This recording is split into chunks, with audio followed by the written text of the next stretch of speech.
To kick off. So guys, thank you very much. Always a pleasure to see so many friendly faces. I've briefed all of you not to ask difficult questions. I'm looking at you, Ziad. So we will enjoy running this panel with you. I'll make a quick introduction and then I'm going to hand to my dear friend Warid, who's going to talk you through the data. As you know, we launched Rise about 18 months ago with the intention of being an entertainment company, investing in content, and really trying to, as the name Rise suggests, work in a collaborative ecosystem to finance and support talent in the region. So far we've done a couple of movies, we've done a couple of series, and it's one of these series that we will talk about at the end of the presentation because it touches on a lot of the points that Parrot are going to make. We've always wanted to be very data-driven. We invest heavily in data, so we have a great relationship with Parrot. And we took advantage by launching Rise of this surge in non-English content, and that's really what we're going to talk to you about today. So I'm going to hand over to Warid to take us through the slides, and then I'll come back to you at the end. Thank you, Amanda. I will try to make it rapid fire. So we have a really cool video at the end that we want to show you all. And yeah, if there's some at the end, happy to field some questions. You can ask hard questions, don't worry. Yeah, so a little bit of background about Para Analytics. We started the company about 10 years ago down from Auckland, New Zealand, and now we're pretty global. And what we built is a platform that measures 2 billion people around the world and what is capturing their attention. And that allows us to zoom in on content demand trends around the world to understand how audience behavior patterns are shifting. And before we came about, that was very hard, if not impossible, to do in a globally standardized fashion. And what we're about to show you in a second is a way that you can harness now the power of global audiences to understand at a regional specific manner how audiences' behaviors are shifting and be able to exploit that. Our mission ultimately is to empower the creative community globally, storytellers, content producers, and give audiences what they're after. So let's, without further ado, let's quickly get into it.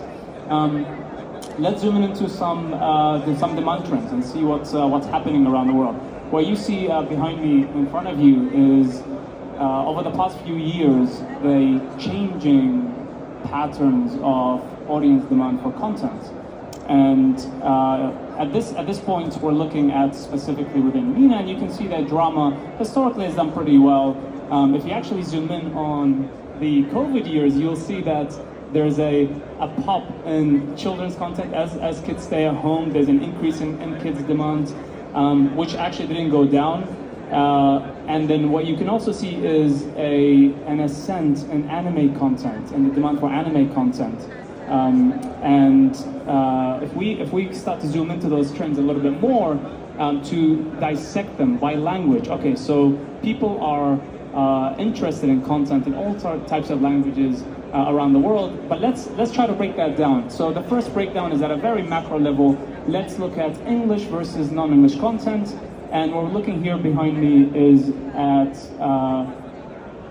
that trend globally. So let's start at a very macro view, and we're going to zoom in right down to a regional and then a very country-specific manner. And again, that's kind of the power that we have with the power of big data and what we can do globally. So you can see that practically a doubling of demand for non-English language content globally. And at a macro level, what that tells us immediately is what has historically been a very dominant, now we're talking, by the way, we're talking about specifically premium content, right? So movies and TV shows, that has historically been dominated by English language content, of course, largely out of Hollywood. That trend is quite remarkable. The fact that the demand at a global basis for non-English language content has doubled over the past 5 years. So immediately that, antennas are rising. We're like, okay, how do we better understand this and how do we better exploit this? Now that is at a global basis. If we actually zoom in within the MENA region specifically, that trend is even more pronounced. And so we're segmenting English language content, non-English language content, and that non-English language content breaking apart into non-English and Arabic specifically. And last year, 2023, marked a very, very remarkable inflection point in the region, which is for the very first time ever, there is more demand for non-English language content than there is for English language content in the MENA region. And within the non-English language bucket, Arabic content now accounts for more than half of that demand. So again, local audiences are now demanding local content more than ever before. Very, very, very exciting. Now, again, we started global, we went regional, now let's zoom it down into it on a country by country basis, and you see that trend more pronounced in some countries more than others. So Saudi Arabia, a 200% increase from 2019 to 2023, and the demand for Arabic content specifically. UAE, 130%, Morocco, 59%, Egypt, understandably so, which is largely a very local language content-driven market, shows, relatively speaking, it looks very small increase, but actually still a 30% increase.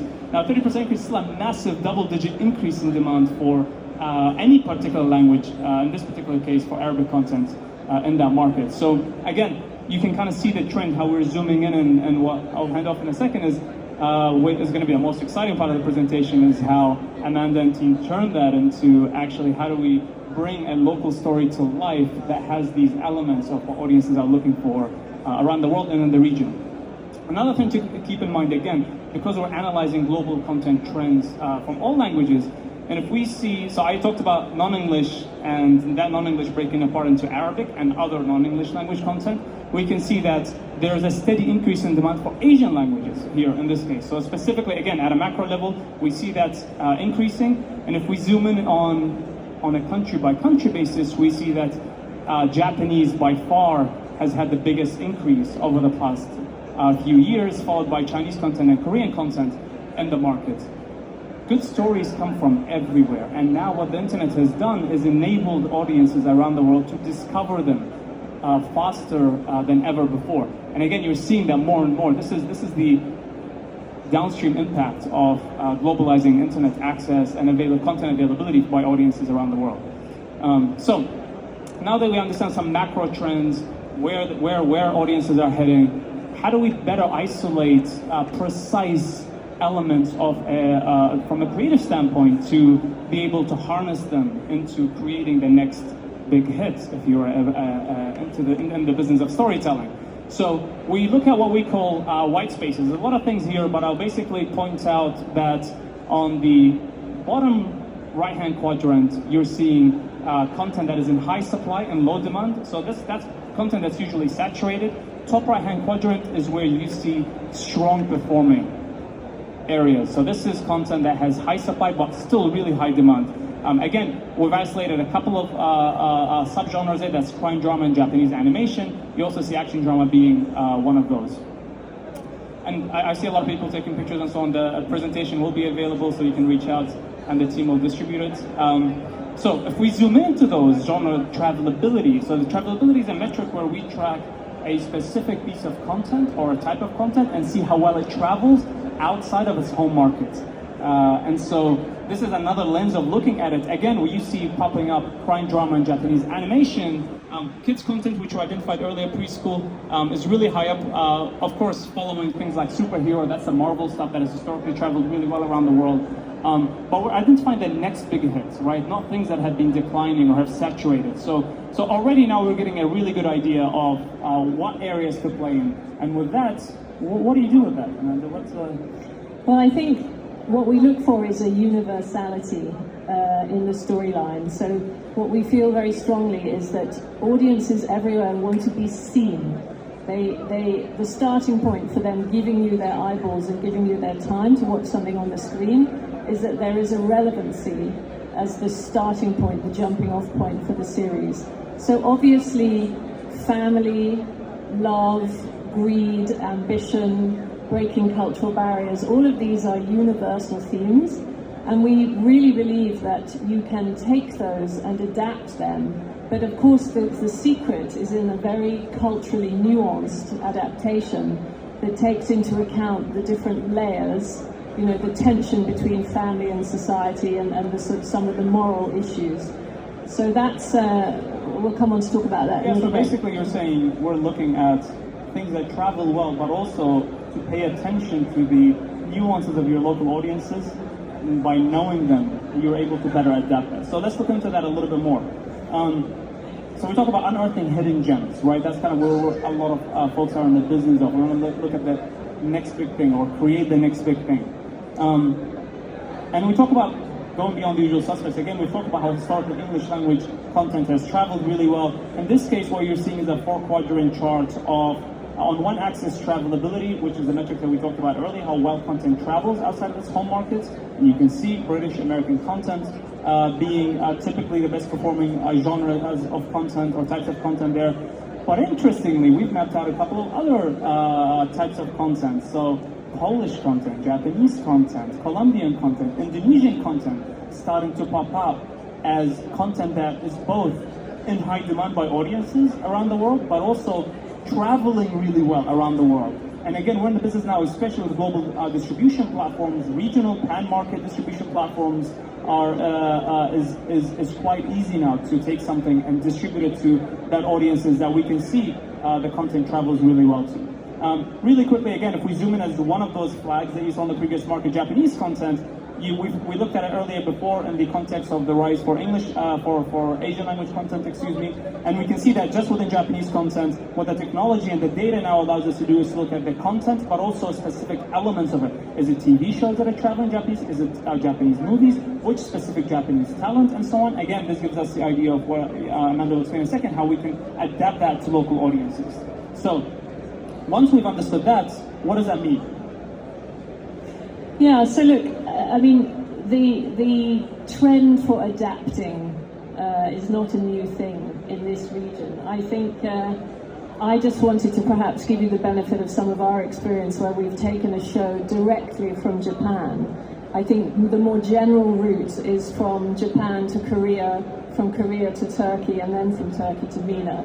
And obviously each time the content is adapted, there's a lot of people doing a lot of sort of heavy lifting and thinking there, and as it gets closer to our region, obviously coming from Turkey, that's a lot easier, in inverted commas.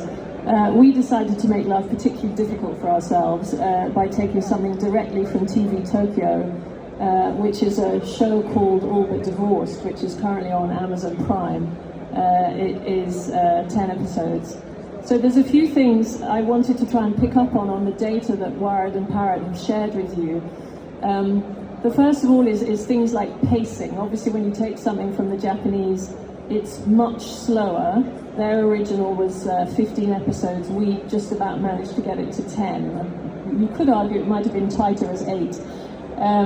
But so pacing's the first thing. And then I think the other thing is that there has to be, in our region, there has to be an illusion or it's a subtlety. So in the Japanese version, let me just tell you first about what the show is about. It's about a couple in a loveless marriage. She is desperate for a baby. He, because of problems in his past and being adopted, absolutely doesn't want children. But because it's a loveless marriage, he ends up having a series of affairs, particularly one with the key protagonist. And unfortunately, he gets his mistress pregnant. He forces her to have an abortion. This tips her over the edge, and she confronts the couple in their home. And in the ensuing struggle and fight, the wife kills the mistress. It's an accident, obviously, but then they take the decision to cover it up. And ironically, the cover-up brings them closer together as a relationship, so that their marriage improves even though they're dealing with all of this drama. So that is quite a tough premise in this part of the world. In the Japanese version, there's an enormous amount of sex. It's very physical. The attraction between the mistress and the husband is purely physical. In our version, obviously, we couldn't possibly do that. So it was about her obsession with him, her neediness, her emotional dependence on him, and her desire to become his second wife.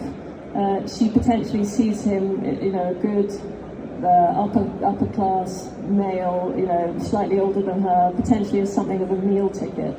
So that was something that we had to do. And there's a scene where she comes into the house and the husband and the wife are there, and she has to allude to the fact that they have been having a relationship and she's been to the house before. So we had to do that very carefully, and she sits back on the kitchen cabinet and she just, with a tiny hand gesture, she's showing you that she knows what she's been there before, things have happened before. So the subtlety that you have to get across with just gestures and influence is really quite important. The other thing that we've had to do is really look at the relationship structure and all of the relationships within the cast, and develop some of these a lot more than they were in the Japanese version. So the mistress, she's called Habiba, she has a brother. In the Japanese version, there's not much of a relationship between the two of them. He's in a gang, and the mistress character is really just sort of more the property of the gang. Whereas in our version, these two are very close. Their parents have died. They're looking after each other. They're living together. They're supporting each other. So when she goes missing, when she's murdered, there is a lot of angst on his part, and he is really desperately searching for her. So that was a much more emotional component to the series.